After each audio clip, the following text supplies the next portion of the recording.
Бұл пойыздың өз жолымен тоқтаусыз жетіп келе жатқанына тура 17 жыл болды.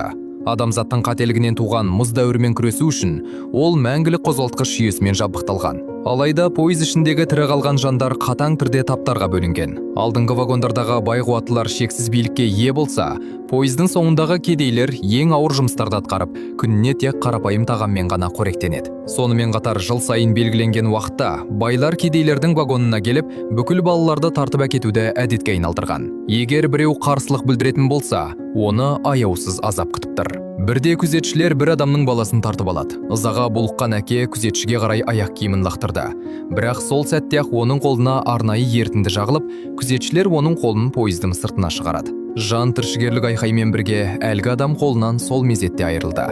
Ал әкетілген балалардың тірі не өлі екенін ешкім білмейді. Осы жағдайлардан соң кедейлердің көшбасшысы Мэт мұндай қорлықтан құтылудың жолын іздей бастайды. Ол сол күні түс мезгілінде есік алдындағы күзетшілердің қимыл қозғалысын алдын ала бақылады. Тамақ тарату кезінде ептілікпен жақындап, күзетшілердің қаруында оқ жоқтығына көз жеткізеді. Содан соң Мэт бар даусымен айқай салды. Мұны естіген кедейлер жаппай алға ұмтылып, бір вагонды басып алып, ондағы әйел басшыны қолға түсіреді. Алайда тамақ шығаратын бөлмеге жеткенде, жұрт алға қарай ілгерілеуге күмәндана бастады.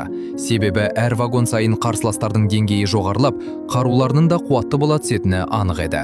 Көпшіліктің ойын сезген Мэт негізгі топқа уақытша артта қалуды бұйырады. Содан соң шағын топпен әлгі әйел басшыны алға салып, барлауды жалғастырды. Келесі вагонға аяқ басқан сәтте олар естен танарлық көрініске тап болады. Фильмнің атауы «Сквозь снег».